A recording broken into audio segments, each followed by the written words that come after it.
Welcome along, Eddie Hearn. Thanks for speaking to us, Eddie. First off, you called it a big day for the family, this?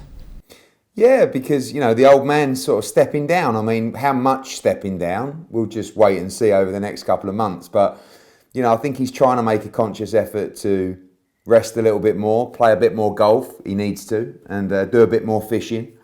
But you can't really take the passion out of him, and I think he feels that the teams that he's built and developed over the years at Matchroom are well placed to take the business forward. Myself on the boxing, and now with the darts, of course, 𝗵𝗃𝗵𝗃, who's the main man at the darts, Frank Smith at the boxing as well, 𝗵𝗵𝗃𝗵𝗵. These are all people who we've recruited or have joined the business at a very, very young age. I mean, Frank Smith, I think 15, Emily 18 or 17, 𝗵𝗃𝗵𝗃 16, 17, and he's very proud of the way they've progressed through the business, and I think he just feels it's time for them to spread their wings. But ultimately, I guess we'll all be reporting back to him anyway. So, it's more responsibility for us, but we're all really up for it. Does it still feel, bearing in mind it's grown in the ways you've just detailed, does it still feel like a family business, or the same family business that it was? Less so now because of the international growth and the size of the TV deals and the development of Matchroom Media and documentary series and shoulder programming and the diversification across different sports. But the mindset remains the same. The passion remains the same. The work ethic remains the same.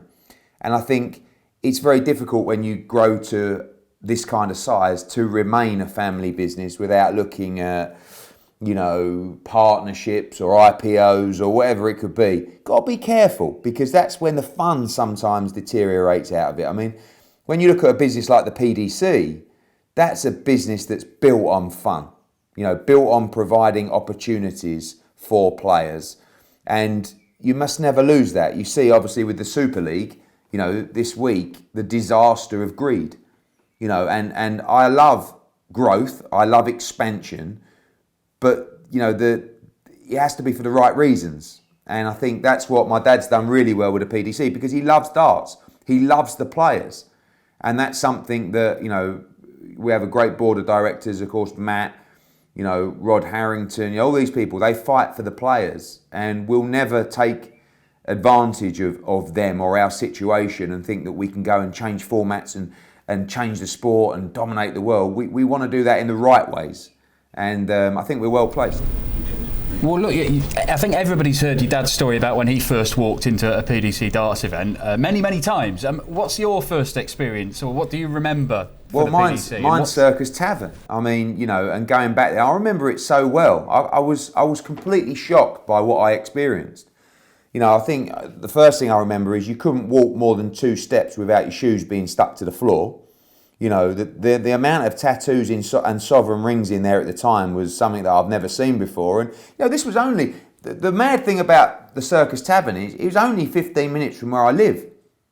But it felt like it was thousands of miles from where I live. But it was exciting, it was different, and the energy was unbelievable. This is back in the day where people were smoking and you could hardly see in there. But it shocked me when I went in there, the passion that people had for this event and for the sport. And, when my dad looked at darts, this was one of the things that he looked at that I sort of got straight away and could see the potential. Because this wasn't like one of his fishing ideas where I couldn't really get my head around. This was something where everybody's thrown a dart, everyone knows the game, everyone plays the sport. And these people, they already had a following. There was already that great feeling of, and quite frankly, what we do very well, which is a great night out. This was a great night out, just on a much smaller scale than it would eventually become. Well, that's the way that you've talked about it there, the passion and the fun, which is integral to how darts works. Has it surprised you how you've been able to maintain that, or the PDC's been able to maintain that, while growing enormously over the last couple of decades? Yeah, it's been unbelievable. I don't think that, even my dad would definitely agree with this, I don't think we ever realised it would reach the heights that it has. When you talk about an international expansion and tens of thousands of people at live events in Holland, and the growth now in Germany and looking at events in America. And of course, the growth in the UK as well. You know, the Premier League, it was a phenomenon. The World Darts Championship will remain the flagship event for me of sport in December. You know, when you go up to the Winter Gardens. I mean, it's a phenomenon. And what people don't understand is the TV ratings that darts delivers, particularly for Sky and our other broadcast partners as well. I mean, listen, my biggest job is in boxing. Darts slaughters the boxing numbers, slaughters. And my old man will often remind me of that fact, and so will 𝗵𝗃𝗃𝗵. But that just goes to show you, not only is it a great night out, it's also delivering phenomenal numbers for our broadcast partners. And I think I still feel like we've got so much more to do. There was a feeling a few years ago that we might just be, we sat in these board meetings with the PDC and it's like, how much longer can we keep riding this crest of a wave? And this is really testament to 𝗵𝗃𝗃𝗵 and the team, where they're the ones that keep pushing the bar. When you talk about international expansion, there is so much more to do with this game internationally. And I still feel like we haven't hit the ceiling in the UK. So those guys are the experts, and I'll be using a little bit of my, hopefully, commercial manpower, my ideas, my relationships, to help just bring something a little bit different to the PDC. But these people are the nuts and bolts. These are the geniuses behind the PDC and its growth. And they'll be in charge, not me. I'll just be there to see if I can break down any new doors for them, push the boundaries. I want to try and, I think when you look back at sports sometimes, people talk too much about the old days. We do it in snooker all the time. Oh, they were such characters in the 80s. Well, what about now? And the problem is with any sport, when there becomes more money in a sport, players sometimes become a little bit more robotic. They take things more seriously because there's more to play for. But they're all characters, in darts. I mean, and we need to tell those stories. We need to support these great events with digital content, with shoulder programming, with documentary style series, because we need to educate the audience about the future generation and the next stars of the game. Have you got stuff from the boxing that you think you can bring to darts, do exactly what you're saying, to help build the profile, the characters that people fall in love with and make them follow the sport? I think so. I mean, we've made a huge push over the last few years in the digital space, on the shoulder programming, on the content side. I think with darts is so unique where sometimes people buy a ticket to the darts to go to see the darts, right? In boxing, you buy a ticket to go and watch a fighter. You might go and want to watch the show, but there are so many great young characters out there that we're maybe not learning so much about. I mean, I watch, if I'm watching, 𝗵𝗃𝗵𝗵𝗵, I look at him, I think, this kid's great. Wow, he's a star. We need to educate people and tell the story of these people. Where do they come from? What are they about? What are their interests? Show them their personalities. And I think darts is so unique because they're all, if you like, working class heroes, aren't they? They're normal individuals. And that's what the fans love about these people, because they go, there's no arrogance, there's no pretentiousness. It's just this guy who, has worked his way to this point and he looks happy to be there. And I think that's such a great thing in the world we live in at the moment when we talk about super leagues and stuff like that for another conversation, that this sport is doing it the right way. And I think, the job that we've done in boxing is to support that and the international growth as well. Boxing for us has really grown, of course, across the States now. I feel like we've got a good understanding of the sports marketplace in North America. That's something that I think the darts has to conquer at some point as well.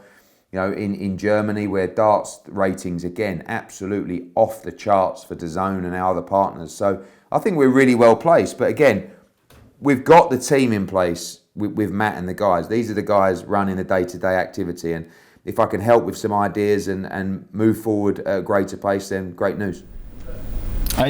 Just picking up what you're saying, extraordinary people, ordinary people doing extraordinary things. That's what the darts is, and that's why it connects with the fans.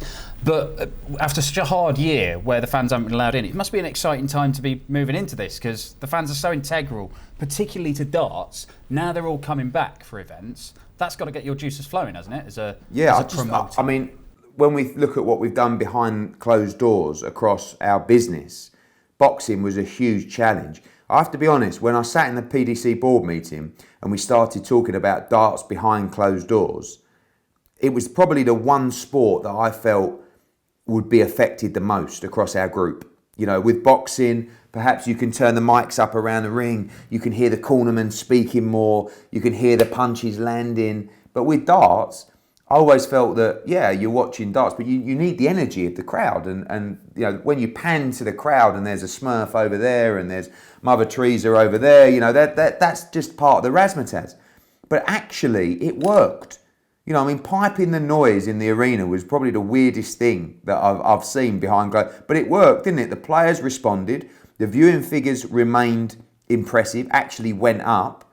And now we're in a position where we've actually moved forward, we've learnt more, and now we're about to return, hopefully, to normality where people will be looking to enjoy themselves again.